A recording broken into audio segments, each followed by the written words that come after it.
Assalamualaikum warahmatullahi wabarakatuh. My name is Nurul Hafiza binti Muhammad Yazid. So today I would like to present about credit card fraud and identity theft, a case study in Malaysia. In this topic, we will discuss about the first one is introduction of credit card fraud and identity theft. The second one is how this issue happened. The third one is ways to prevent. And the last one is conclusion. This issue is increasing rapidly in our country.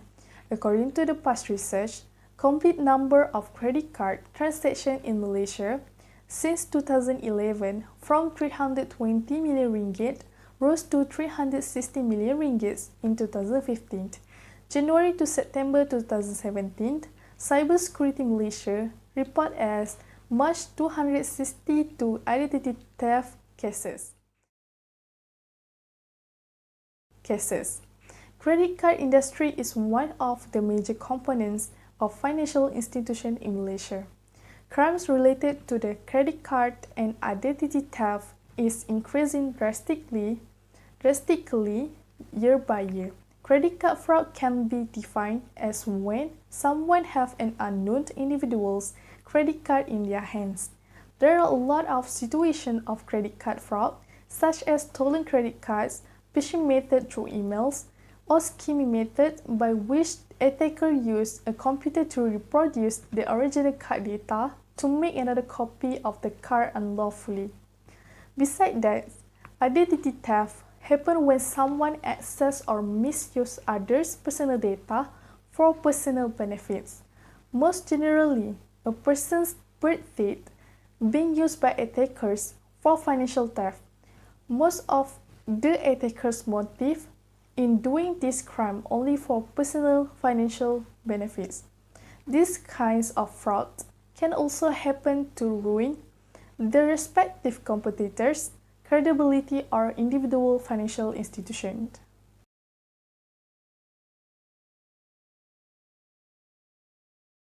So, how credit card fraud and identity theft happened? Credit card and identity theft can start when persons or institutions have a least expectation. Phishing is one of methods when a crime sends deceptive emails to prospective victims. Attackers' key motive by phishing is to deceive victim to disclose his or her personal details without the fatal consequences. Generally, the emails and messages sent will be as genuine as bank or approved party valid transactions. And that's where the victims prey. Phishing is one of favorite methods for offenders, as tricking the victim is easy without much effort.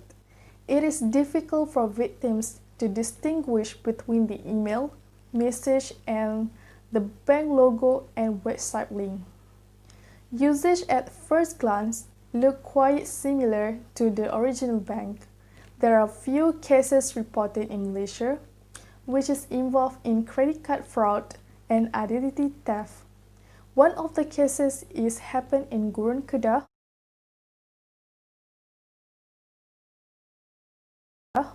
which is a 62 years old, was one of the survivors who suffered a major loss of Rm 95,000 ringgit. This is such a big amount. He got a call from a bank representative claims he owed the bank a certain amount for his credit card payment and urged immediate payment. The victim then transferred the amount to the account number issued by the fake bank representative and later discovered that he was cheated.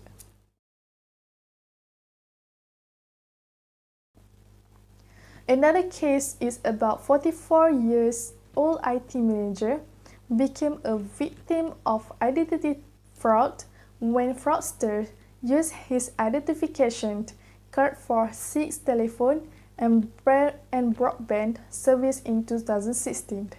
He got overdue bills from various telco, citing outstanding broadband and telephone bills worth Rm 1,420 ringgit. So, what government did to prevent this issue? Malaysian government agencies and authorities collaborate to minimize identity theft and card fraud. For example, Malaysia's central bank established in 1986 Special Investigation Unit to track and examine illegal transactions. Relevant information collected from witnesses allowed this unit to conduct searches and operations to successfully convict offenders. Serious steps will be taken to the suspects' misconduct after rigorous investigation and trial. The bank also works with different regulatory agencies such as the Royal Malaysia Police, the Royal Custom of Malaysia, Securities Commission Malaysia, Malaysian Anti-Corruption Commission, Cooperative Commission of Malaysia, Ministry of Domestic Trade, Cybersecurity Malaysia, and Cooperative and Consumerism. This collaboration was one of the present productive government action to minimize the crimes of credit card fraud and identity fraud.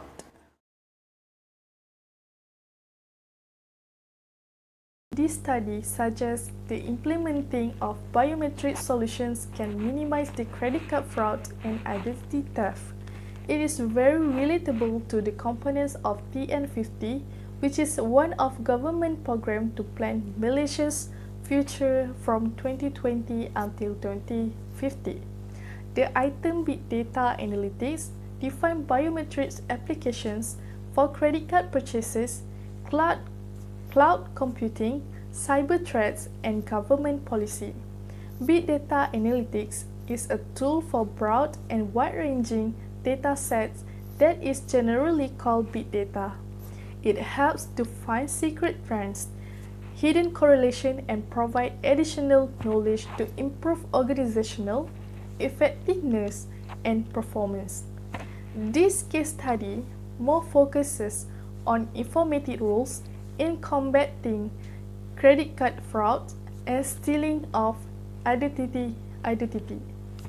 Informatics play a dominant role in daily computational, cognitive, and social activities, particularly in modern technology where life, culture, and technology collide.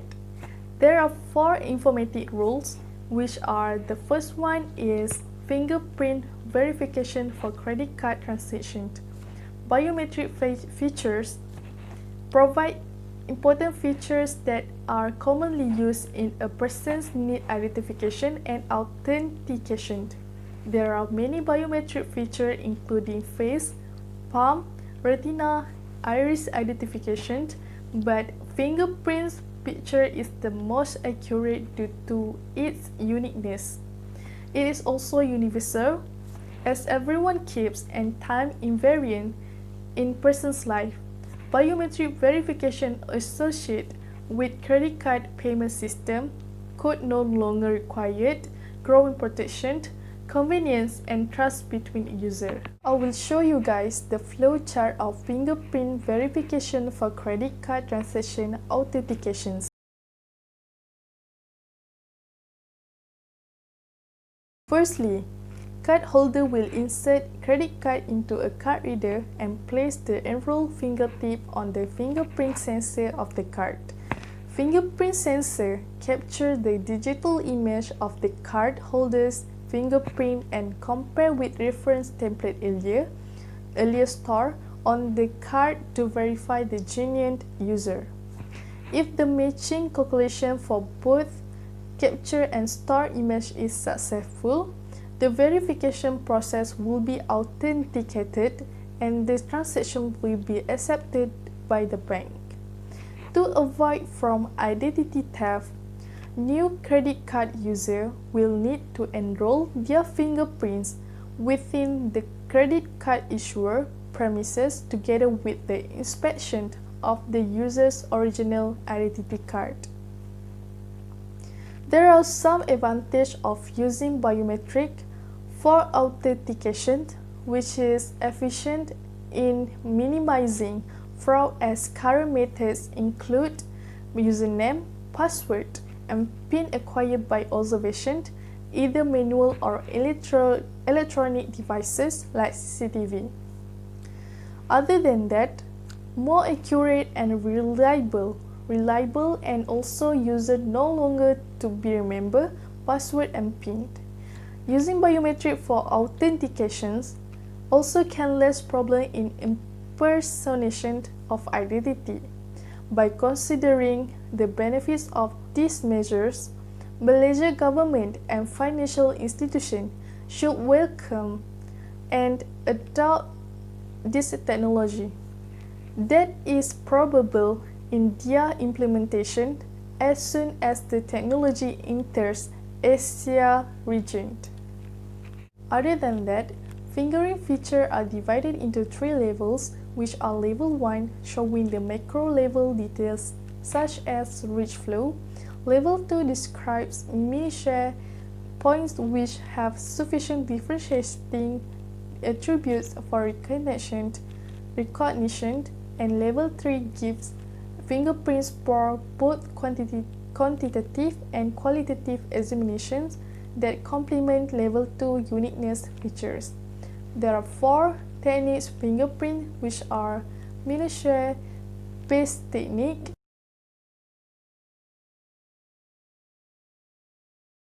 pattern based,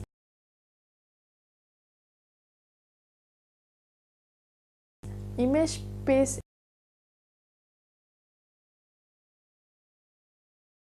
and correlation based.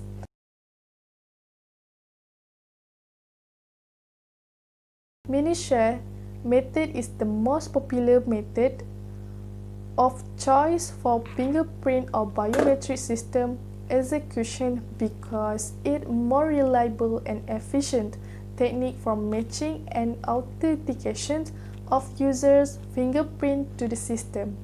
Many of fingerprint scanning technology depend on minutiae. This method is the backbone of current available fingerprint products.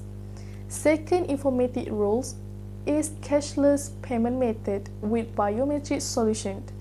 Before enforcement of cashless payments, ensuring that all data are protected and safe for users to proceed subsequent measures. The best option is to incorporate biometric technology as one of helping to address security branches by delivering convenience and efficient technologies and transactions. Examples of cashless payment, which are PayPal, mobile wallets, and UPI applications. Cashless payment method could bring many benefits in many sectors. For example, in economy, it is very possible to track somebody's cash flow by cashless transactions, where every expense need to be accounted for. All transactions will be clear and support complete the loop of cashless transactions. There will certainly be increased government revenue through tax revenue because there is no other way to conceal illicit money that through proven financial organization store or document. That revenue should be used ultimately to boost the nation's economy. It also can give the benefits to the retailer and customer because they no need to worry about the remaining transfer, and they can pay the same sum without much difficulty. For example, there are so many channels offering discount for cashless payments such as Plus, Lazada, and Tesco. Third informative rule is tightening the policy and law enforcement. As we know, advanced internet technology created cybercrime problems such as scam, other by hacking and blackmail. Cybercrime can affect people when they are using online purchases, resulting in large amounts of stolen money. Internet has become useful, enhancing our everyday lives. As this problem increases daily, the Malaysian government has legislative and supervised certain legislation that could put cybercrime to justice. Fingerprint identification is one of the best techniques to overcome the problems of identity theft and credit card fraud. The legislation that could improve these techniques' reliability is Personal Data Protection Act 2010.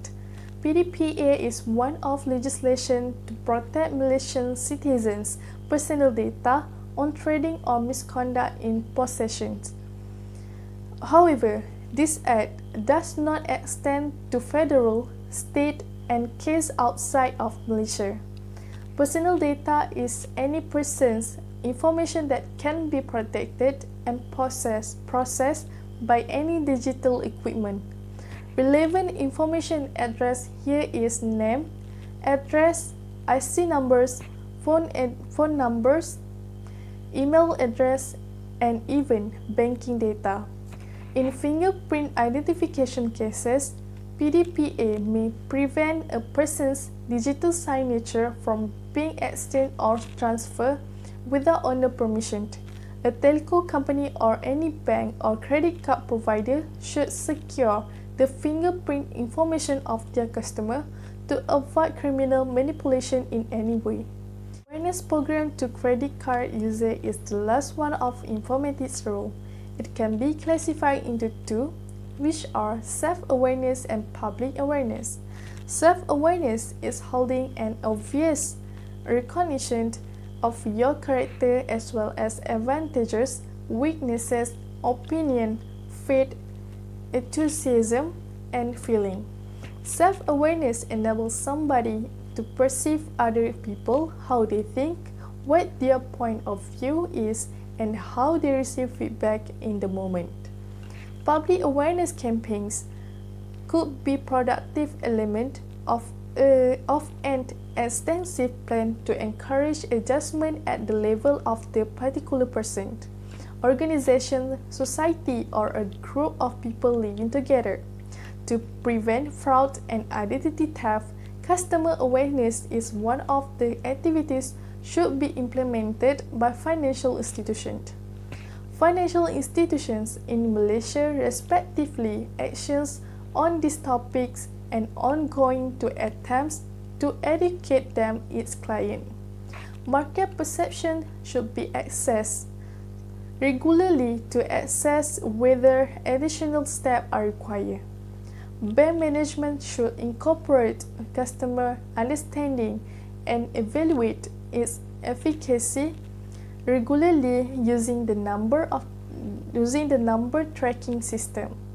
Customers alleging fraudulent attempts to acquire their ID, credentials, or password, number of clicks on website security links, number of statements included or other direct mail communications, and money losses. To detect fraud, the main approach to vulnerability management is needed, examining how fraudsters exploit factors that do not work.